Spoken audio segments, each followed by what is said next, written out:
தமிழ்நாட்டில் 40 நாடாளுமன்ற உறுப்பினர்கள் இருக்கிறார்கள், பாண்டிச்சேரி உட்பட. ஆனால் விழுப்புரத்திலும் சிதம்பரத்திலும் போய் காணவில்லை, கண்டா வர சொல்லுங்கள் என்று சுவரொட்டி ஒட்டுகிறார்கள். ரவிக்குமார் 24 மணி நேரம் தொகுதியிலேயே கிடக்கிறார். ரவிக்குமாரை காணவில்லை என்று போஸ்டர் ஒட்டுகிறார்கள். இன்றைக்கு நான் அரியலூர் போகிறேன், திருமாவளவனை காணவில்லை என்று போஸ்டர் ஒட்டுகிறார்கள். 24 மணி நேரமும் திருமாவளவன் எங்கே இருக்கிறார் என்று உலகத்துக்கே தெரியும். காணவில்லை என்று எப்படி சொல்ல முடியும்? பெண்டாட்டி பிள்ளைகளோடு நான் ஊர் சுற்றவில்லை, பொழுதுபோக்குவதற்கு நேரமில்லை என்று அரசியலுக்கு வரவில்லை.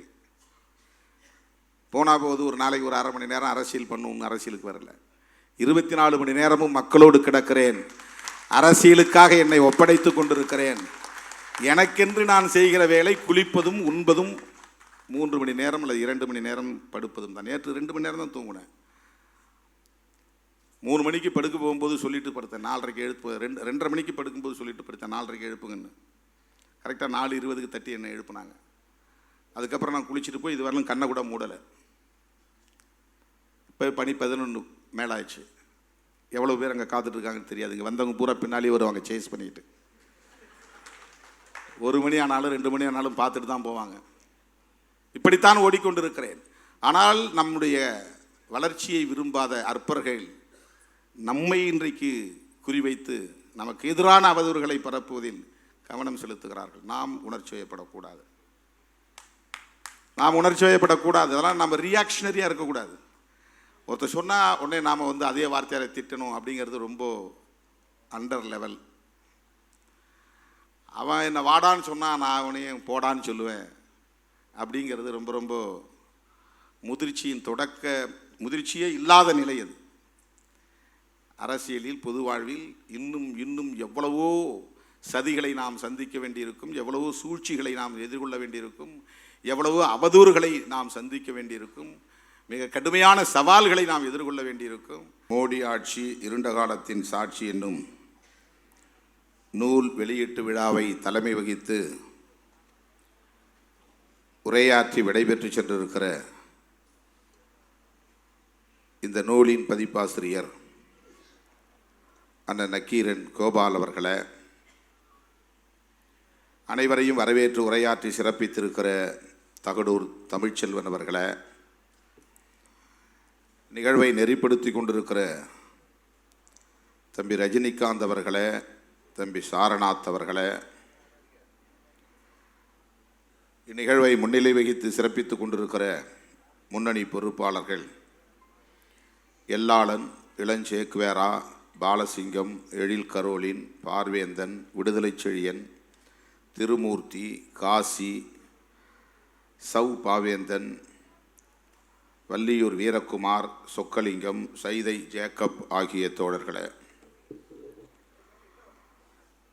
நூலை வெளியிட்டு வாழ்த்துறை வழங்கி விடைபெற்று சென்றிருக்கிற மார்க்சிஸ்ட் கம்யூனிஸ்ட் கட்சியின் மாநில செயலாளர் மதிப்பிற்குரிய தோழர் கே பாலகிருஷ்ணன் அவர்களே, இந்திய கம்யூனிஸ்ட் கட்சியின் சார்பில் பங்கேற்று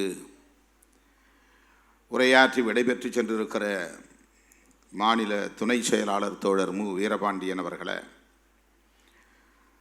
மனிதநேய மக்கள் கட்சியின் தலைவர் சட்டமன்ற உறுப்பினர் அண்ணன் பேராசிரியர் ஜவாஹிருல்லா அவர்களே, தமிழக வாழ்வுரிமை கட்சியின் நிறுவனர் தலைவர் சட்டமன்ற உறுப்பினர் அன்பு இளவல் தி வேல்முருகன் அவர்களே, திராவிட முன்னேற்றக் கழகத்தின் வர்த்தகணி செயலாளர் பெருமதிப்பிற்குரிய அண்ணன் கவிஞர் காசி முத்துமாணிக்கம் அவர்களே, தம்பி எஸ் பாலாஜி அவர்களே, ஆதவ் அர்ஜுன் அவர்களே, எனக்கு முன்னர் இந்த நிகழ்வில் பங்கேற்று சிறப்புரை வழங்கி அமர்ந்திருக்கிற கட்சியின் பொதுச் செயலாளர் தோழர் சிந்தனை செல்வன் அவர்களே,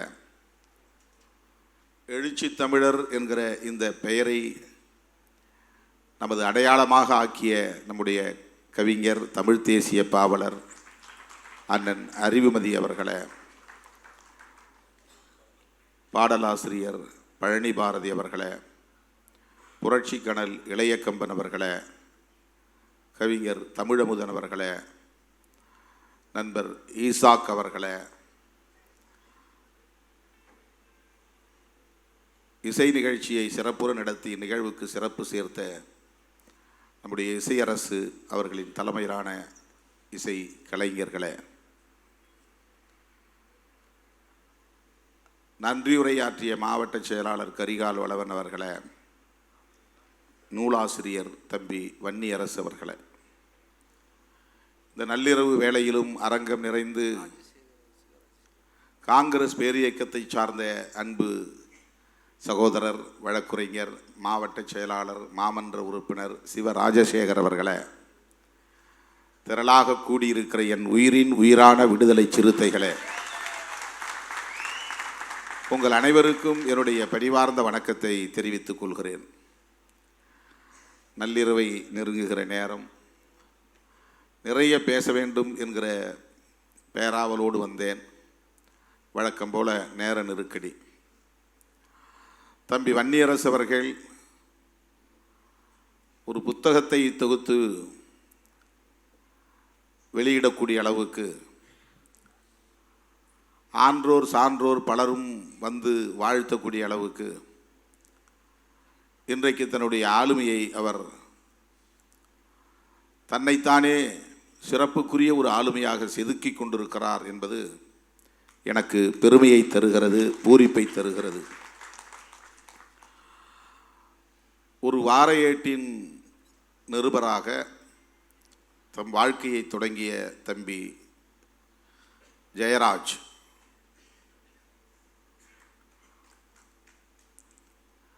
இன்றைக்கு விடுதலை சிறுத்தைகள் கட்சியின் முன்னணி தலைவர்களுள் ஒருவராக வன்னி அரசாக தன்னை பரிணாமப்படுத்தி கொண்டிருக்கிறார் என்பது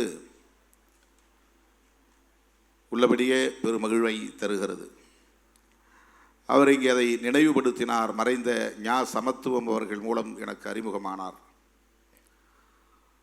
ஒரு இதழில் பணியாற்றக்கூடிய இளைஞராக வந்து என்னிடத்தில் சேர்ந்தார்.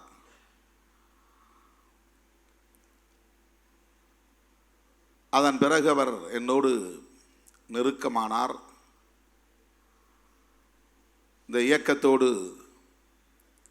தன்னை இணைத்து கொண்டார், பிணைத்து கொண்டார். பிறகு அவரே இந்த இயக்கத்தை வழிநடத்தக்கூடிய அளவுக்கு அனைத்து வேலைகளையும் இழுத்து போட்டுக்கொண்டு செய்கிற முனைப்பு கொண்டவராக தன்னை உருவாக்கி கொண்டார். சொல்லப்போனால் அண்ணன் அறிவுமதி அவர்கள் இன்றைக்கு நம்முடைய அவையிலே வந்து அமர்ந்திருக்கிறார் என்றால் அதற்கு தம்பி வன்னியரசு தான் காரணம்.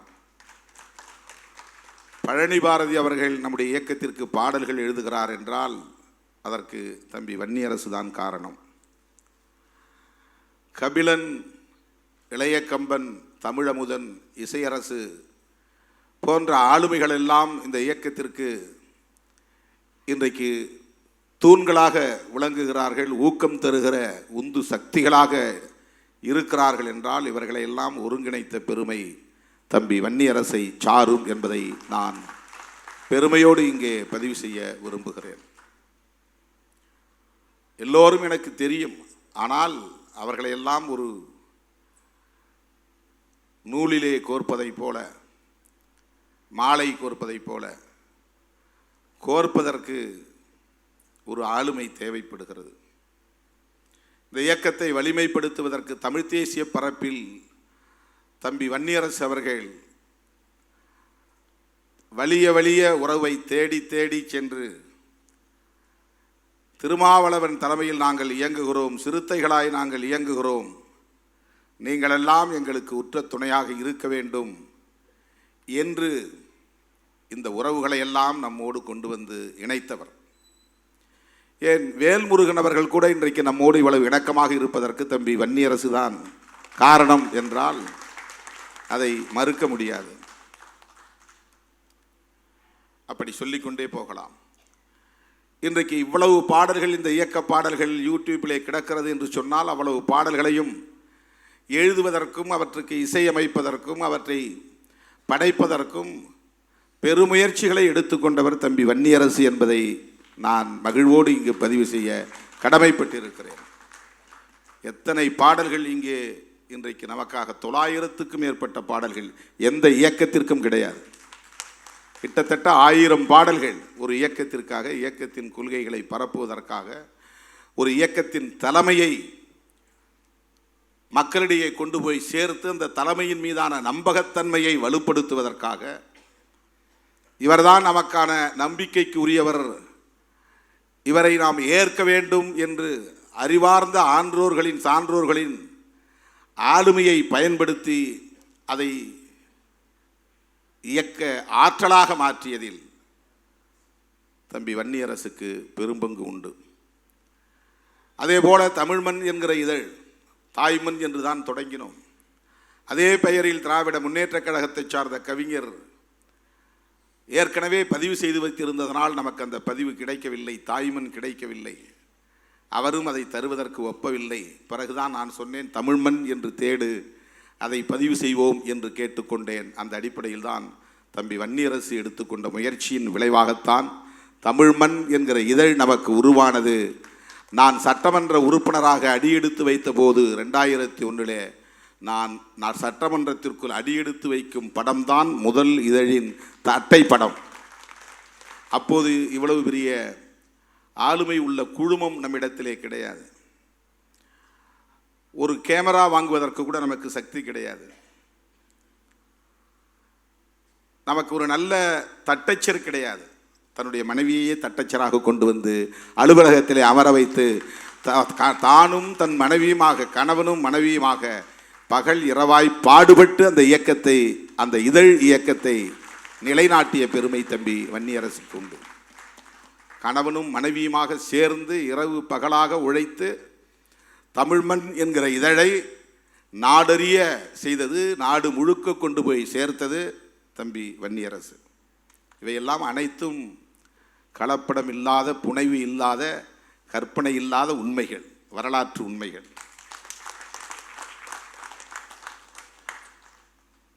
தன்னுடைய மனைவியை அழைத்து வருவதற்கு முன்பு ஒரு நல்ல ஆற்றல் உள்ள, தமிழ் ஞானமுள்ள ஒரு தட்டச்சர் தம்பி நீல புகழேந்தி, அவரை கொண்டு வந்து அந்த அவையிலே அமர வைத்தது தம்பி வன்னியரசு.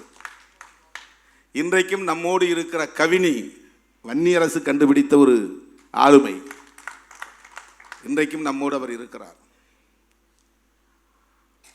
அதே போல குறும்படங்கள் இயக்கத்திற்கு, அதே போல ஈழத்தமிழர்களுடன் இருக்கிற தொடர்புகள், புலம்பெயர்ந்த நாடுகளில் உள்ள ஆளுமைகளுடன் இருக்கிற தொடர்புகள், இன்றைக்கும் நான் கூட சலித்து போய் நாம் இங்குள்ள வேலைகளை கவனிப்போம் என்று என் கவனத்தை திசை திருப்பும் போதெல்லாம், இல்லை இல்லை, நாம் அந்த களத்தில் எப்போதும் போல் வீரியத்தோடு இருக்க வேண்டும் என்று உணர்த்தக்கூடிய ஒரு தம்பியாக, அதை இழுத்து பிடிக்கிற ஒரு தம்பியாக, புலம்பெயர்ந்த நாடுகளில் உள்ள தோழர்களோடு தொடர்ந்து நட்பு வைத்திருக்கிற, அந்த தொடர்பை தக்க வைத்து கொண்டிருக்கிற, தலைமையோடு அவற்றை பிணைத்து வைத்து கொண்டிருக்கிற ஒரு பொறுப்புள்ள தம்பிதான் வன்னியரசு. ராஜசேகர் சொன்னதைப் போல அவர் உணர்ச்சி வயப்பட்டு சில பதிவுகளை செய்வது உண்டு, மேடைகளில் பேசுவது உண்டு. தமிழ் மண்ணுக்கு தலைப்பிடுகிற போது கூட அவர் ராஜரிஷியில் பெற்ற பயிற்சியின் அடிப்படையில் சில நேரங்களில் தலைப்பு கரடுமுரடாக இருக்கும். நாம் ஒரு அரசியல் இயக்கம் நடத்துகிறோம், அப்படி தலைப்பு வைக்கக்கூடாது. வரிக்கு வரி நான் படித்து பார்ப்பேன், தலைப்புகளை மாற்றுவேன், வாக்கிய அமைப்புகளை மாற்றுவேன். நேரம் ஒதுக்க முடியாது, அதற்காக அவர் கிடப்பார். என்னிடத்திலே கட்டுரைகளை வாங்குவதற்கு அவர் இல்லாமற் போனால் அதனால் அமைப்பாய் திரள்வோம், மறுபடியும் வரவில்லை. அதுதான் உண்மை. 58 கட்டுரைகளையும் அவர் என்னிடம் போராடி போராடி வாங்கித்தான் பதிப்பித்தார். இடையிலே அவருக்கு வருத்தம் ஏற்பட்டு தமிழ்மண் பணிகளை அப்படியே போட்டுவிட்டு போய்விட்டார். மனைவியையும் கூட அழைத்து கொண்டு போய்விட்டார்.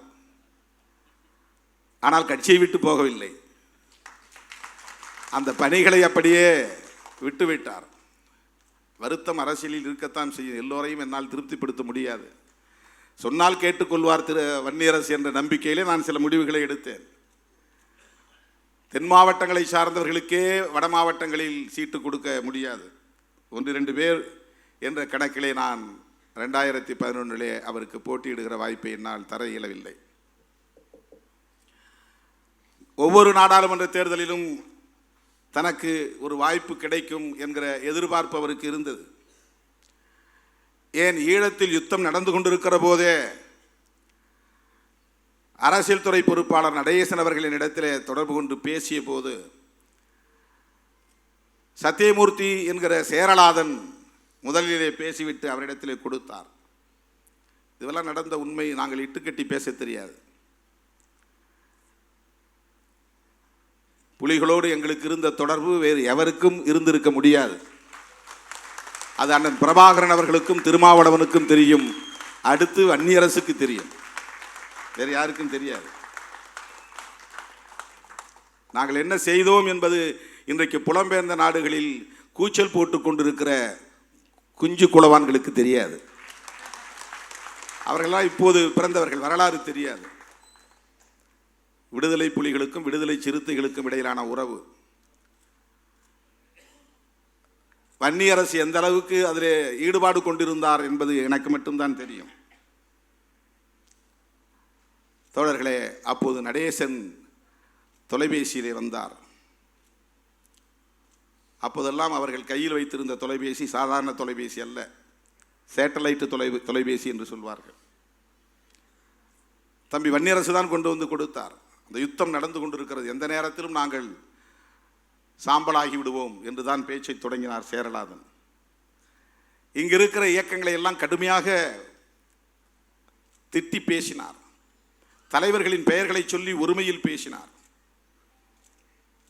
நாங்கள் சொன்னோமா அங்கே இந்திய அரசுக்கு எதிராக போராட சொல்லி, காங்கிரசுக்கு எதிராக போராட சொல்லி, ஏன் இப்படி இவர்களெல்லாம் நடந்து கொள்கிறார்கள் என்று ஒரு 5-6 தலைவர்களின் பெயரை சொல்லி கடுமையாக வசை சொற்களால் பேசினார். பேசிவிட்டு அண்ணன் பேச விரும்புகிறார், பிடியுங்கள் என்று நடேசனிடத்திலே கொடுத்தார். நடேசன் என்னிடத்திலே பேசி கொண்டிருந்தவர், நான் தலைவரின் அனுமதியோடு உங்களிடத்தில் பேசுகிறேன், நாங்கள் எந்த நேரத்திலும் இல்லாமல் போகலாம், உங்களுக்கு சத்தம் கேட்பது கேட்கும் என்று நான் நம்புகிறேன். அதாவது யுத்தத்தில் அங்கே குண்டு வீசுகிறாங்க, அந்த குண்டு வீச்சு, அந்த யுத்தத்தில் எழுகிற இறைச்சல், அந்த சத்தம் உங்களுக்கு கேட்கும் என்று கருதுகிறேன் என்று சொல்லிவிட்டவர் சொன்னார், நீங்கள் எடுத்திருக்கிற முடிவு சரி, நீங்கள் திமுக அணியிலேயே நீடிக்க வேண்டும், 2 தொகுதிகளிலும் வெற்றி பெற வேண்டும், அந்த 2 பேரும் ஈழ உணர்வுள்ள வேட்பாளர்களாக இருக்க வேண்டும் என்று விரும்புகிறோம்.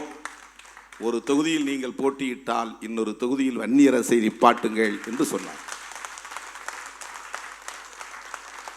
இது உண்மை. அது அவருக்கு தெரியாது, எனக்கு தெரியும். என்னிடத்தில் தான் பேசினார்கள்.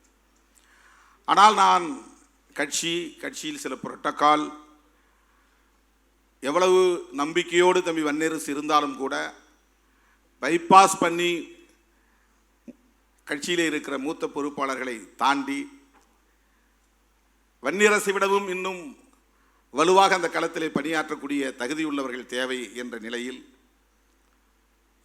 நான் அன்றைக்கு சில முடிவுகளை எடுக்க முயற்சித்தேன். ஆனால் அன்றைய நிலையிலே பொருளாதார நெருக்கடியால் வன்னியரசின் துணையோடு நான் ஒரு அவருடைய கருத்தையும் கேட்டு ஒரு வேட்பாளரை தேர்வு செய்தேன். அப்போதெல்லாம் அவர் வருத்தப்படவில்லை. ஆனால் சட்டமன்ற தேர்தலிலே அவருக்கு வருத்தம் நேர்ந்தது.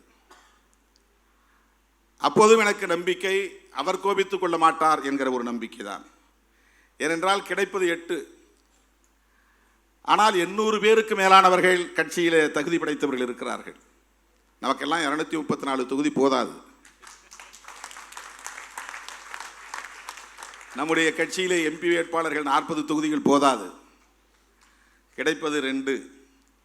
அந்த 2இல் நான் யாரையாவது தேர்வு செய்ய வேண்டும் என்றால் ஒருவரையோ அல்லது 2வரையோ தான் தேர்வு செய்ய. நான் கூட விட்டு கொடுத்து வந்துடும். அப்படி தான் 2006 நானே போட்டியிடாமல் தோழர்கள், நம் கட்சி தோழர்கள் விரும்புகிறவர்கள் நிற்கட்டும் என்று வெளியே வந்தேன். நான் 2006 நான் எடுத்துக்கிட்டு தானே மற்றவங்களுக்கு கொடுத்துருக்கணும்.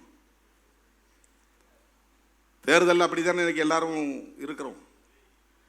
2006 10 தொகுதி நமக்கு கிடைச்சது. 9 தொகுதி தமிழ்நாட்டில், 1 தொகுதி பாண்டிச்சேரியில், 10 தொகுதி கிடைத்தது. தமிழ்நாட்டில் கிடைத்த 9 தொகுதிகளில் 1 தொகுதியில் நான் என்னை முடிவு செய்து கொண்டு மிச்சம் 8 தொகுதிகளில் ஆட்களை நான் தேர்வு செய்யலாம். ஆனால் உடன் இருப்பவர்கள் விரும்புகிறார்கள் என்று தெரிந்ததும் நான் பின்வாங்கிக் கொண்டேன். வேண்டாம், நான் நிற்கல, நீங்கள் நில்லுங்க. ஆனால் எம்பி தேர்தலில் அப்படி நாம் முடிவு செய்ய முடியாது. 2011 நமக்கு மிக குறைவான இடங்கள் தான் கிடைத்தன. திமுக கூட்டணியிலே எல்லாம் வட மாவட்டங்களிலேயே கிடைத்தன. தொடக்க காலத்தில் மூத்த உறுப்பினர்களாக இருப்பவர்கள், தியாகம் செய்தவர்கள், என்னோடு தொடர்ந்து பயணிப்பவர்கள், நம்பிக்கைக்குரியவர்கள், விழுப்புண்களை பெற்றவர்கள், இன்றைக்கும் வழக்குகளுக்காக நெடிய படிக்கட்டுகளில் ஏறி இறங்கிக் கொண்டிருப்பவர்கள் என்று பார்த்தால் நான் வட மாவட்டங்களில் யாருக்குமே தொகுதி கொடுக்கக்கூடாது, மதுரையை சார்ந்த தோழர்களுக்கு மட்டும்தான் நான் தர முடியும். நான் அப்படி ஒரு புரோட்டோக்கால் போட்டேன்னு சொன்னால், அப்படி ஒரு வரிசைப்படுத்தணும்னு நினச்சேன்னா, நான் வட மாவட்டங்களை சார்ந்த யாருக்கும் தர முடியாது. நான் ப்ரையாரிட்டி கொடுக்கணும்னா மதுரையை சார்ந்த தம்பிகளுக்குத்தான் நான் ப்ரையாரிட்டி கொடுக்க முடியும். இன்றைக்கும் கூட 1-2 பேர் வெளியே போய் அவதூறு பரப்பினார்கள். அவர்கள் யாரும் மதுரையை சார்ந்தவர்கள் அல்ல, தென் மாவட்டங்களை சார்ந்தவர்கள் அல்ல. என்ன தொடக்க காலத்தில் இவன் தான் நம் தலைவன் என்று ஏற்றுக்கொண்ட தம்பிகள் ஒருவர் கூட இந்த இயக்கத்திற்கு எதிராக இதுவரையில் சிந்திக்கவில்லை, தலைமைக்கு எதிராக பேசவில்லை. இடையிலே வந்தவர்கள் வெளியே போனார்கள், அவதூறு பரப்பினார்கள். மதுரையை சார்ந்த தோழர்கள் அந்த அளவுக்கு ஆதி காலத்திலிருந்து, இந்த இயக்கம் தொடங்கிய காலத்திலிருந்து நம்பிக்கைக்குரியவர்களாக இருக்கிறார்கள். அதிலே ஒரு முன்னணி தளபதியாக தம்பி வன்னியரசு இருக்கிறார் என்பதை எண்ணி நான் பெருமைப்படுகிறேன்.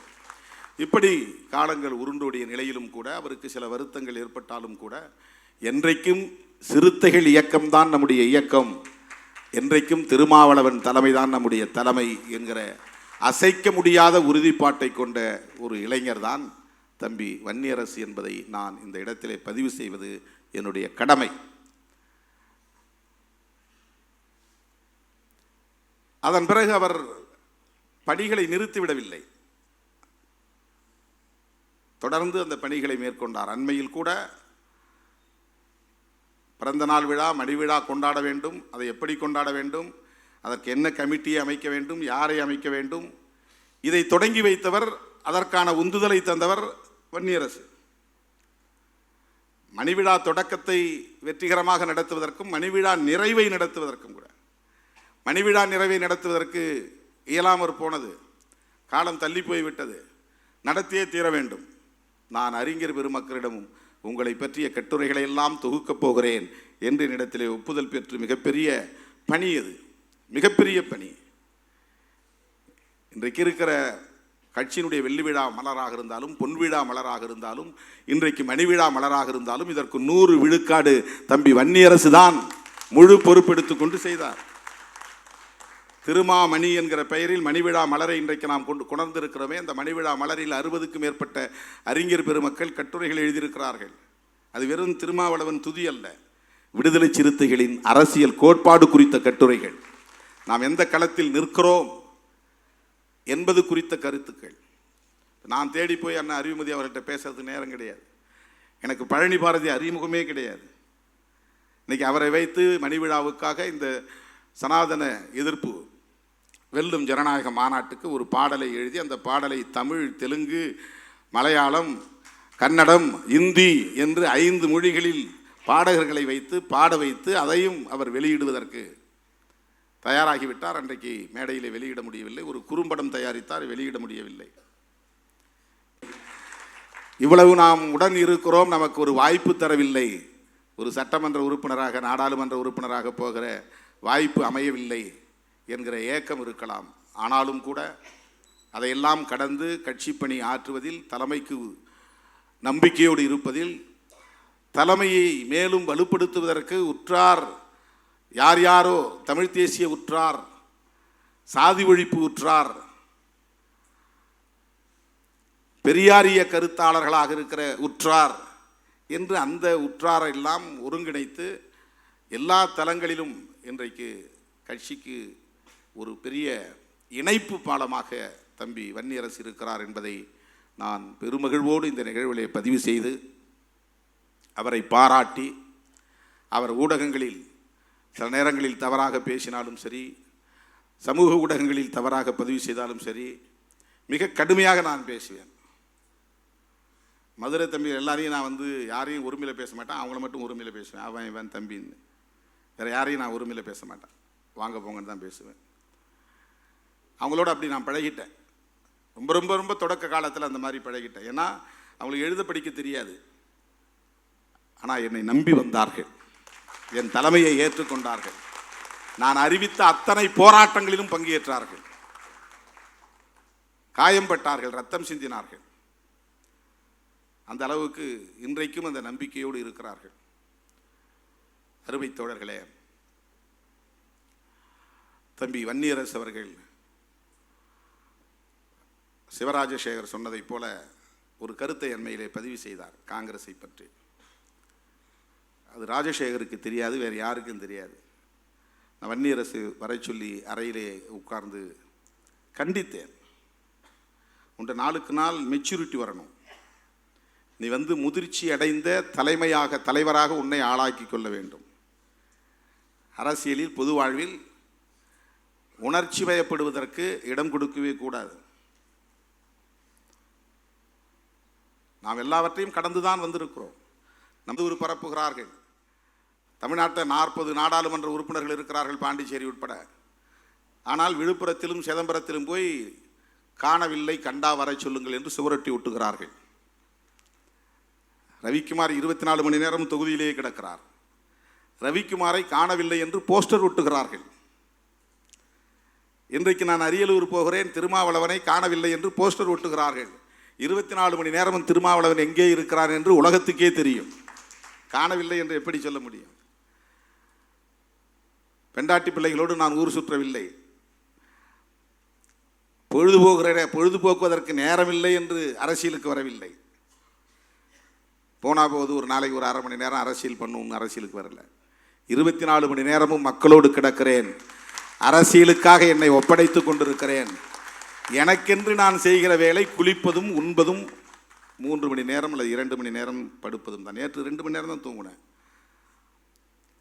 3 மணிக்கு படுக்க போகும்போது சொல்லிட்டு படுத்தேன், 4:30க்கு எழுப்பு. 2:30 மணிக்கு படுக்கும்போது சொல்லிட்டு படுத்தேன், 4:30க்கு எழுப்புங்கன்னு. கரெக்டாக 4:20க்கு தட்டி என்னை எழுப்புனாங்க. அதுக்கப்புறம் நான் குளிச்சுட்டு போய் இது வரலும் கண்ணை கூட மூடலை. இப்போ பனி 11 மேலாயிடுச்சு. எவ்வளோ பேர் அங்கே காத்துட்ருக்காங்கன்னு தெரியாது. இங்கே வந்தவங்க பூரா பின்னாலே வருவாங்க சேஸ் பண்ணிட்டு. 1 மணி ஆனாலும் 2 மணி ஆனாலும் பார்த்துட்டு தான் போவாங்க. இப்படித்தான் ஓடிக்கொண்டிருக்கிறேன். ஆனால் நம்முடைய வளர்ச்சியை விரும்பாத அற்பர்கள் நம்மை இன்றைக்கு குறிவைத்து நமக்கு எதிரான அவதூறுகளை பரப்புவதில் கவனம் செலுத்துகிறார்கள். நாம் உணர்ச்சி வயப்படக்கூடாது. அதெல்லாம் நம்ம ரியாக்ஷனரியாக இருக்கக்கூடாது. ஒருத்தர் சொன்னால் உடனே நாம் அதே வார்த்தையால் திட்டணும் அப்படிங்கிறது ரொம்ப அண்டர் லெவல்.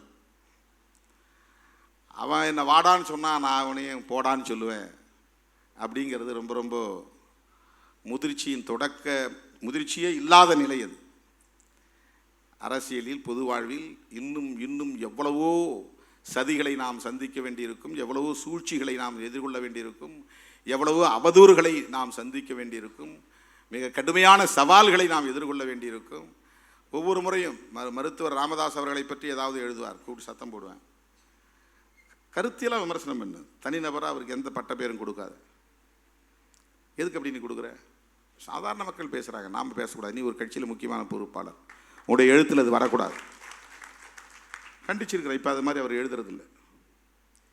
எந்த தனிநபரையும் எந்த காரணத்தை முன்னிட்டும் எவனாவது பேசின அப்புறம் அவன் லெவல் அவ்வளவுதான், அது அவனே தன்னை அடையாளப்படுத்திக்கிறான்.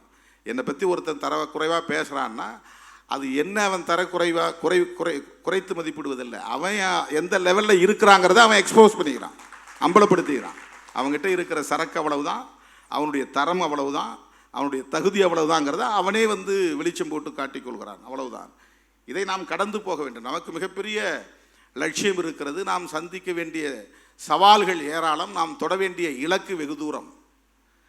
இந்த 35 ஆண்டுகளாக இந்த களத்திலே நாம் இருக்கிறோம். 25 ஆண்டுகளாக தேர்தல் அரசியலில் இருக்கிறோம். இந்த தேர்தல் அரசியலில் எவ்வளவு ஹியூமிலியேஷன்ஸ், அவமானங்கள், மன உளைச்சல்கள், அதெல்லாம் வெளியில் சொல்ல, அதெல்லாம் எழுதினா வால்யூமாக எழுத முடியும். இப்போ போகிற போக்கில் சொல்லிட்டு போகிறான், நீ ஏன் தனியாக நிற்கல, நீ ஏன் அந்த கூட்டணியில் இருக்கிற, நீ ஏன் இந்த கூட்டணியில் இருக்கிற அப்படின்னு ப்ராக்டிக்கல் நாலேஜே இல்லாமல், ஒரு சாத்தியக்கூறு பற்றிய எந்த சிந்தனையும் இல்லாமல் ஒரு காழ்ப்புணர்ச்சி அடிப்படையில் நம்முடைய மேலே விமர்சனங்களை வைத்து விட்டு போவார்கள். அதெல்லாம் நாம் பொருட்படுத்தவே கூடாது. பொருட்படுத்தவே கூடாது. நாம் எல்லோரோடும் இணக்கமாக இருக்க வேண்டும். காங்கிரஸோடு நமக்கு கடுமையான முரண் உண்டு. நான் 2009 உண்ணாநிலை அறப்போராட்டத்தில் அமர்ந்த போது ஈழத்திற்காக உயிரை கொடுத்து போராடுவதற்கும் தயார் என்று உறுதி எடுத்து கொண்டு போய் நான் அமர்ந்தேன். யார்கிட்டையும் சஜஷன் கேட்கல, கேட்டால் வேணான்னு சொல்லிடுவாங்கன்னு ஆலோசனை கேட்கல. கட்சியில் முன்னணி பொறுப்பாளர்கள் யாரோடும் நான் கலந்து பேசலை. வன்னியரசுக்கு மட்டும்தான் அது தெரியும். ஏன்னா அவன் எப்போதுமே என்னை வந்து டச் பண்ணிகிட்டே இருப்பான். இந்த கட்சியில் எப்போதும் என்னை தொடர்பு கொண்டுகிட்டே இருக்கிற ஒரு பொறுப்பாளர், எந்த நேரமும் வந்து நடப்பை பற்றி பேசிக்கொண்டே இருக்கிற ஒரு முனைப்பு அவரிடத்தில் உண்டு. என்ன பண்ணிட்டு இருக்கிறீங்க, எங்கே இருக்கிறீங்க, இதை பற்றி என்ன கருத்து? அவங்க வருத்த மனசுக்குள்ள 1000 இருக்கும். ஆனால் நம்ம என்ன செய்யலாம், ஏன் இப்படி இங்கே அமைதியாக இருக்குது, இதை எதாவது பண்ணணும், இதை எதாவது தள்ளணும், இதுக்கு எதாவது நம்ம வந்து ரியாக்ட் பண்ணணும், இதுக்கு எதுக்காக நம்ம வந்து ஒரு கருத்து சொல்லணும், ஸ்டேட்மெண்ட் சொல்லணும். அப்போ நான் வந்து ஈழத்தமிழர்களுடைய பிரச்சனை ரொம்ப முத்தி போய் ஜனவரி மாதம் 4ஆம் தேதி வன்னியை சூழ்ந்து விட்டார்கள் என்று மார்க்சிய பெரியாரிய பொதுவுடைமை கட்சி தலைவர் ஆணைமுத்து அவர்கள் நடத்திய திருச்சி மாநாட்டிலே பங்கேற்கிற போது நான் உரத்து பேசிவிட்டு வந்து பொங்கு தமிழ் அலுவலகத்துக்கு போய் மருத்துவர் ராமதாஸ் அவர்களை பார்த்து பேசினேன், நாம் ஏதாவது பண்ணணும் அப்படின்னு. அப்போ அவர் சொன்ன ஆலோசனை அடிப்படையில் பெரியார் திடலுக்கு போனோம். ஆசிரியர் வீரமணி அவர்களோடு சேர்ந்து பேசணும். அது ஒரு நீண்ட நெடிய வரலாறு, நான் மீண்டும் அதை பேச விரும்பவில்லை. ஆனால் கடைசியாக யாரும் ஒத்து வரவில்லை. ஈழம் தொடர்பாக எல்லோரும் இப்படி மந்தமாக இருக்கிறார்களே என்ற வலியோடு நான் மட்டும் சாகும் வரை உண்ணாவிரதம் இருக்க போகிறேன். யாரும் வர வேண்டாம், உனக்கெல்லாம் குடும்பம் இருக்குது, பொண்டாட்டி பிள்ளை இருக்குது. மனப்பூர்வமாக ஜென்யூனா உண்மையாக நேர்மையான உள்ளத்தோட சாவோங்கிற ஒரு அந்த தைரியத்தோடு தான் போனேன். அப்போ வன்னியரசு நானும் வந்து உட்கார்றேன், இல்லை ஆகும்னார். வேண்டாம், யாரும் உட்காராதீங்க, நான் மட்டும் உட்கார்றேன் அப்படின்னு இடம் பிடிச்சு மரமலை நகரில் போய் உட்கார்ந்த 4 நாள். அன்னைக்கு அவருக்கு தெரியும்,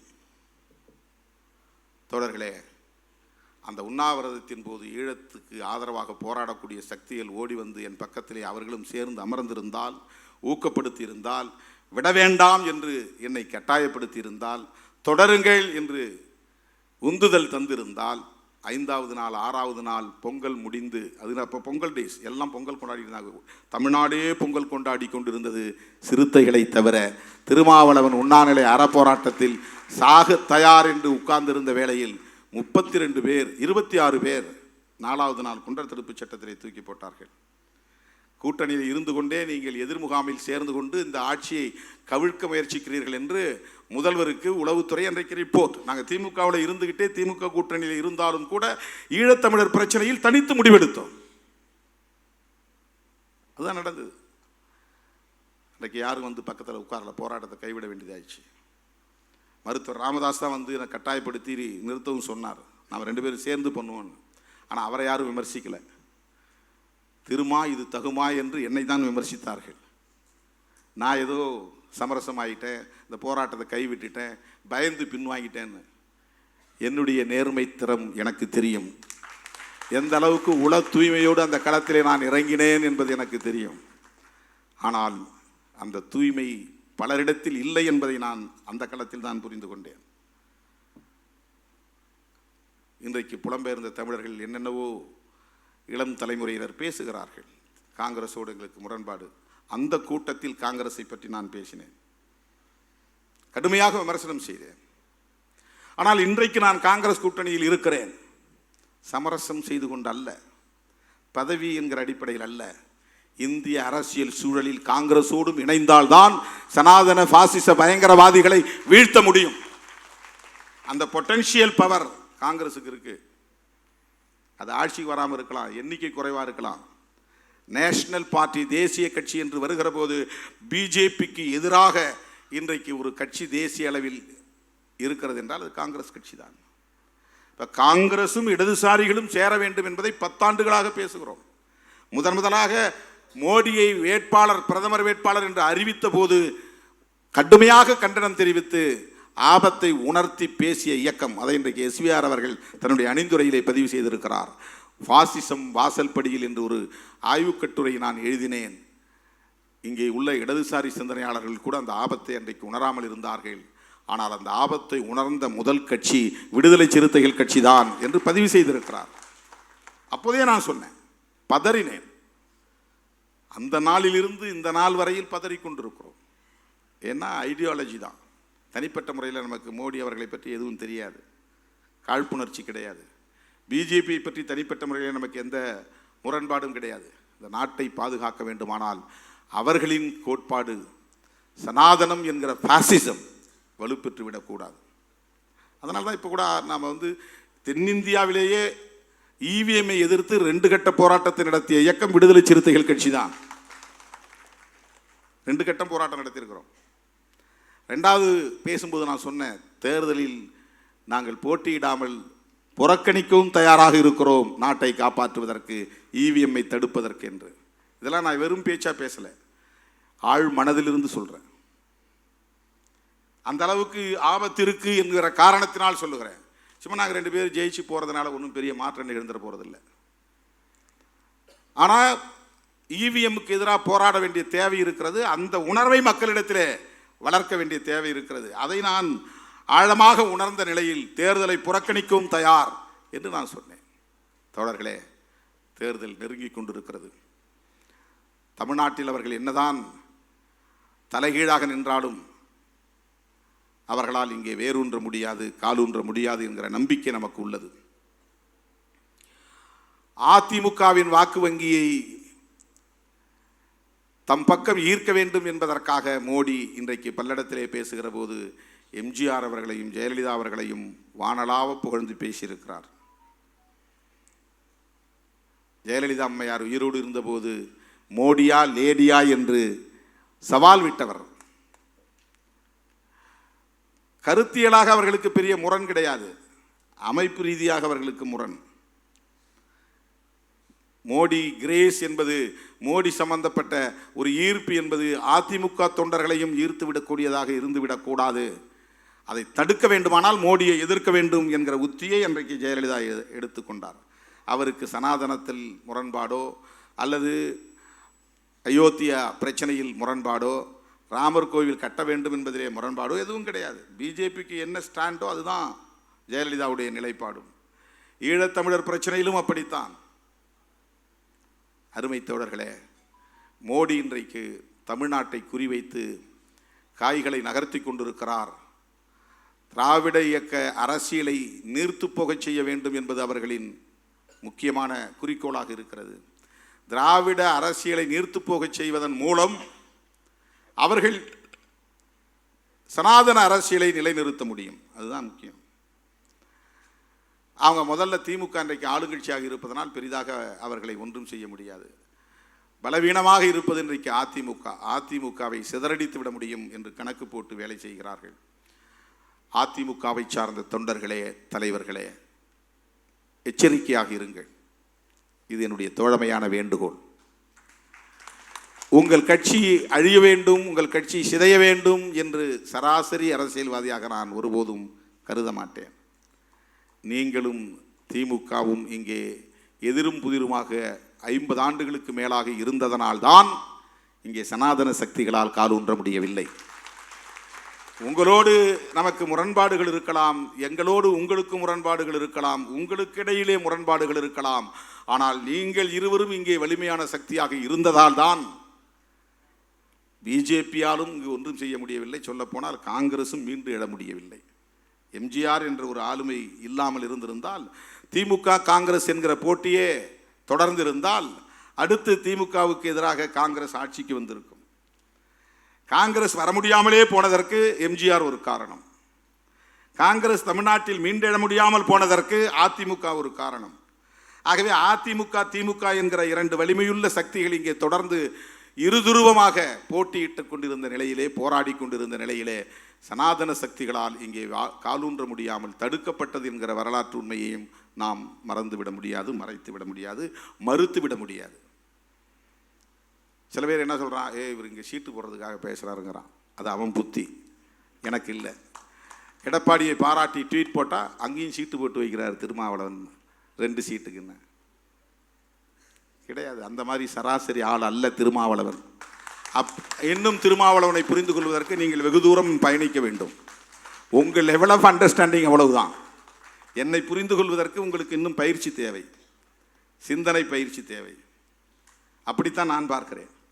நான் கணக்கு போட்டு இப்படி சொன்னால் அவரோட உறவை தொடரலாம், இப்படி சொன்னால் இவரோட உறவை தொடராங்கிற அடிப்பெல்லாம் கிடையாது. உண்மையிலே சொல்கிறேன், சனாதன சக்திகள் இங்கே காலூன்றாமல் இருக்க வேண்டுமானால் அதிமுக நீர்த்து போகக்கூடாது. அப்படின்னா நீங்கள் வளர வேண்டாமா? காலம் கனியும், மக்கள் தீர்மானிப்பார்கள். உழைப்பு தீர்மானிக்கும். 400 அப்படின்னு போய் வண்டியில் ஏற முடியாது. நானும் முதல்வர் என்று போய் நான் வண்டியில் ஏற முடியாது. அப்படி தம்பட்டம் அடிக்கிற சராசரி ஆள் அல்ல நான்.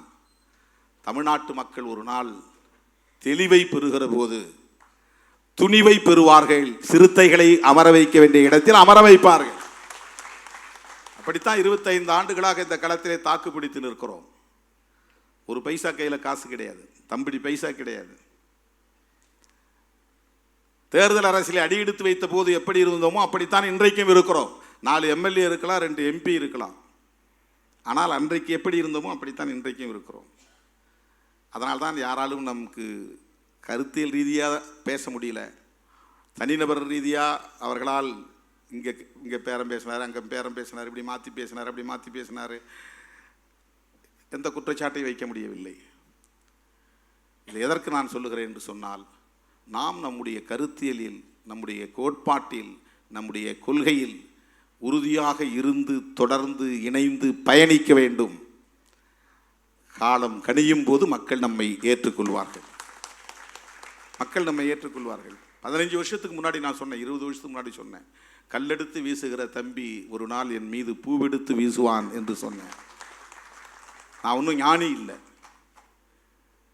பூவெடுத்து வீசுகிறார்கள் இன்றைக்கு. அருமை தோழர்களே, இந்த களத்தில், இப்படிப்பட்ட இந்த பயணத்தில் எனக்கு பல வகையிலும் உற்ற துணையாக இருக்கிற தம்பி இன்றைக்கு ஒரு நூலின் படைப்பாசிரியராக, எழுத்தாளராக பரிணமித்திருக்கிறார் என்பதை எண்ணி நான் பெருமைப்படுகிறேன், வாழ்த்துகிறேன், பாராட்டுகிறேன். அனைவருக்கும் என்னுடைய நெஞ்சார்ந்த நன்றி, வணக்கம்.